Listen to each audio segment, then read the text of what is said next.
1 in 5 Americans have no savings at all, and about 1/3 of all Americans owe more in credit card debt than they have saved up. About 1 in every 3 Americans have nothing in their retirement accounts at all. These are some of the shocking stats that we'll be discussing in today's video, and fair warning, it doesn't get better from here. I've compiled 7 of the most shocking statistics about average American finances, and you'll be in for a treat if you have any financial literacy. The first stat comes directly from the Federal Reserve. Roughly 60% of all Americans report living paycheck to paycheck. Picture this. You get paid on a Friday morning, and by Saturday afternoon, your paycheck already feels like it's already spent. Not on luxuries, not on anything fancy, but just on the essentials. You check your bank account balance by Tuesday, and you have a familiar stress. How am I going to make it to the next payday? This happens to be a reality for a big portion of Americans, and it might be the scariest statistic that's on our list for today because it highlights just how thin American funds actually are. They have no room for saving, they have no room for traveling, and it's just bills and debt. The worst part of it all is this isn't something that just the low-income households are suffering from. Many middle-income earners, people making $50,000, $75,000, even $100,000 plus, are in the same boat. This just tells you that it's not about the income, it's about how far that income can stretch. And when the essential costs rise faster than wages, paycheck to paycheck becomes a default condition and not the exception. You might ask yourself, what's driving this? Why are people struggling so hard? The reality of it is we live in a very expensive time. There's increases in housing costs, healthcare premiums, childcare expenses, and basic necessities that outpace the wage growth. Even when the economy expands and unemployment is relatively low, workers feel financially stressed because of the bottom line of their budget that hasn't financially improved. That creates a psychological event where people feel like they're constantly trying to catch up. It's like running up on a treadmill and the treadmill just keeps increasing in speed so you can never actually catch the speed. And as paycheck to paycheck becomes the norm, it shapes people's behaviors. People stop thinking of the long term, saving becomes something that's secondary, then retirement planning becomes something that gets postponed, and the risk tolerance starts to go up because they don't have much assets to protect, and it becomes a lot harder to make moves that will help you out financially because you don't have the flexibility. Things like switching jobs or investing in your education become a back burner type of thing because you just don't have the liquid cash to do so. So here are some of the actionable steps that you can take to avoid being in that situation in the future. One of the first things I would recommend is lowering your fixed costs, avoiding any lifestyle inflation, which is essentially raising up your lifestyle to whatever you make, and then treat your savings like it's a bill and not something that's left over when you have extra funds. The second step for today is going to go over savings. Yes, we've all heard the advice. Save 3 to 6 months worth of your expenses, but the reality is that there's 1 in 5 Americans that have $0 in their savings accounts.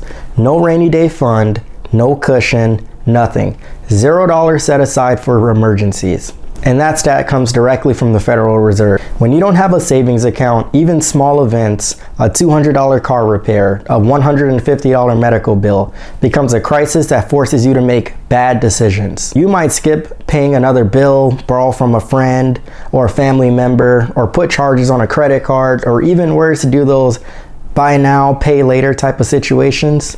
And the lack of savings is creating a pressure point that turns everyday financial fluctuations into emergencies. People don't realize about savings is it's not just about your discipline. Some of this comes down to your circumstances. If your rent is taking up 30 to 40% of your take-home pay and your utilities and insurance are taking up another big chunk, there's simply not enough dollars for most individuals to have anything left over to save. And because of this, so many people have normalized credit cards as a form of emergency funds, and savings get pushed to the side. This is when you hear a lot of people say things like, just put it on the credit card. You can finance it, or you'll figure it out later. If you are in this circumstance, I want you to know that there is hope at the end of the tunnel. You don't have to put huge amounts of income aside for you to be able to get out of your situation. You can set $5 aside every time that you get paid, and it will start to compound. Even a small action like this will have a big impact on your financial situation because it builds the habits that are going to help you out with building a savings account. In 2025, more than 1 in every 4 new trade-ins has negative equity, meaning that their deal is going underwater. Negative equity essentially means that you owe more on your car loan than what your car is worth. When that happens, people often roll the last debt into the new loan, and then that creates a compounding problem. For For many people, that happens without them even realizing that it's happening on the deal because they just see the monthly payment that's offered to them. What they're not telling you is you're essentially paying twice for the same amount of depreciation and paying more for a vehicle than it's worth. Longer term loans like 72 months, 84 months, or even 96 months are becoming the normal in today's society, and it's a way to make payments cheaper, but what they're not telling you is that you're paying interest for much longer and you're slower to build the equity within that vehicle. And I know that's a lot of finance words, so I'll break this down into a simpler situation. Let's say that you had a 94-month loan that you took out on an amount of $50,000 at a 7% interest rate. This would make your monthly payment just about $712 per month, and at 94 months times $712, you're going to pay close to $67,000 in total vehicle price. Since the principal of that vehicle is actually $50,000, you paid almost $17,000 in interest. Now, while that $700 a month seems manageable for people,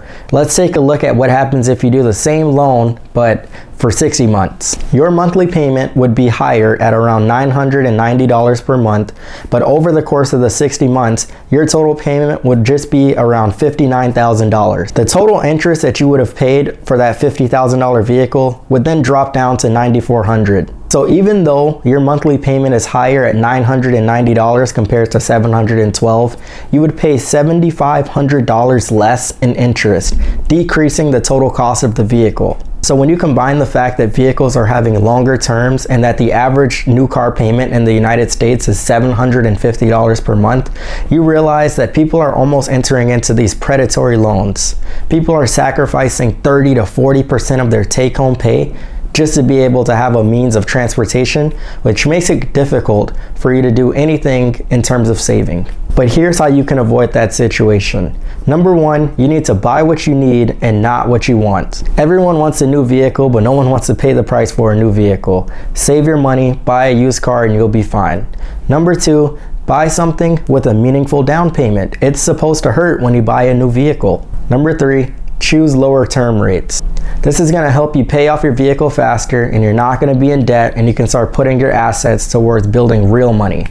If you've enjoyed this content so far, I want to invite you to subscribe to my channel as I post calm, relatable, and practical financial content from a licensed CPA's perspective, and every once in a while, I tell stories about individuals who beat the IRS at their own game. If this seems like something you'd enjoy, subscribe and turn on the notification bell to be notified every time I post.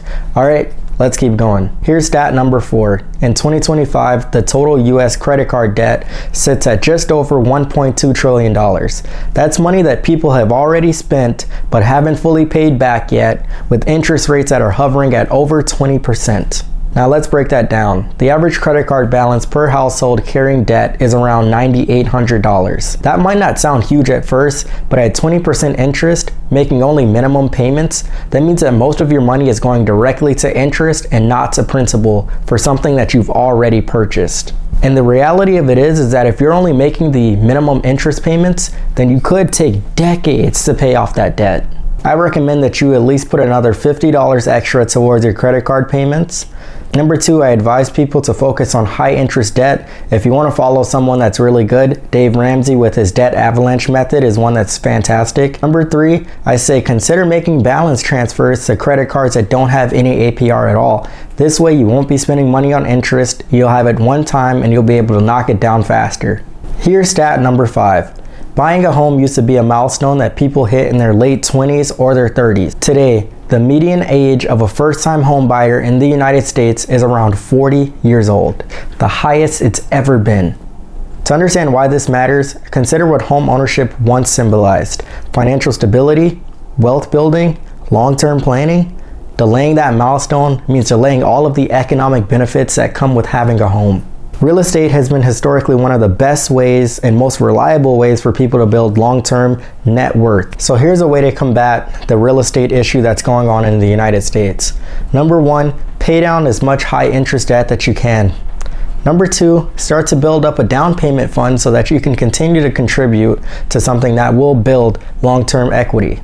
Number 3, you might want to consider moving to a different place in the United States because there is more opportunity to buy homes at a cheaper cost in a different place. Next is retirement, the supposed goal. This is starting to become a stressful topic for millions of Americans. In 2025, the median retirement account balance for all US households was only about $87,000 according to NerdWallet. Let's break down the retirement balances based on age because that's going to tell us a better story about how far behind Americans actually are. Under 35, the median balance is around $19,000. 35 to 44, it's around $45,000. 45 to 54, we're looking at 115. 55 to 64 is around 185. 65 to 74 is around 200 grand, and 75 plus is sitting at around $130,000. Either people that are close to retirement have less than $200,000 saved, which is far below the expectations for a comfortable retirement. Now here's a real life scenario that will kind of highlight the implications of this. Let's say there's a lady named Susan who's 55 years old with $180,000 saved in her 401k.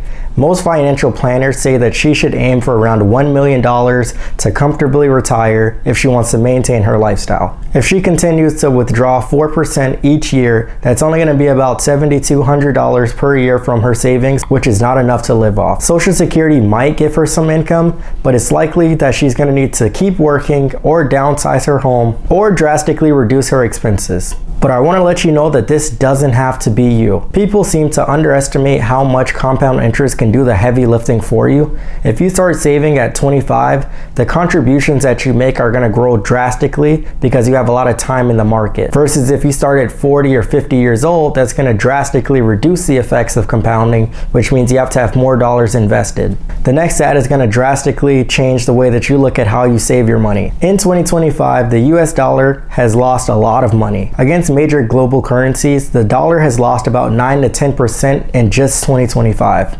Inflation has risen about 3% each year, so any dollar that you make in today is going to have about a 97% purchasing power as compared to what it was in the previous year. So I want you to think about that on a grand scale when you have money that's just sitting in your account that's not generating any income. You're effectively losing money. Despite all of the economic realities, nearly 40% of Americans don't own any stocks or investment accounts at all. Not even through retirement accounts like a 401k or IRA, just nothing. Think about the millions of people that are letting all their money sit in cash, the very asset that loses value in real time every year, instead of putting it into work for investments that historically outperform inflation over the long term. Let's put this into perspective. Suppose you had $10,000 in cash at the start of 2025 with inflation at 3%. By the end of the year, that $10,000 only would have been able to purchase about $9,700 of goods. You effectively just took $300 right out of your pocket by keeping it in that balance. Now let's say you had that same $10,000 invested into a diversified stock index that historically returned around 7 to 8% annually. Instead of losing value, your money grows ahead of inflation, actually increasing the purchasing power. Yet there's millions of Americans that aren't taking that step. They're letting their savings erode while purchase prices go up, often out of fear, lack of knowledge, or because they feel like they don't have enough money to invest. So let's recap. In 2025, millions of Americans are living paycheck to paycheck, thousands are drowning in credit card debt, nearly 4 in 10 don't own any investments, and the dollar itself is losing value every day. Even small unexpected expenses or rising costs can throw households off track. And for many, retirement, financial security, or even a simple peace of mind feels out of reach. But here's the good news. You don't have to be a part of all of these statistics. Start small and start smart. Build an emergency fund so that you're never caught off guard by random expenses. Pay down your high interest debt before it starts to spiral. Automate your savings and invest consistently, even if it's only a little bit at a time. And remember that knowledge is power, and taking action today can change your financial future dramatically. If you found this video helpful and want more insight, tips, or strategies to protect your money, grow your wealth, and outsmart inflation, hit that subscribe button and turn on notifications. I post videos like this regularly to help you make smarter financial decisions in a world that's constantly changing. Thanks for watching, and I'll see you in the next video where we break down even more ways to take control of your money in 2025 and beyond.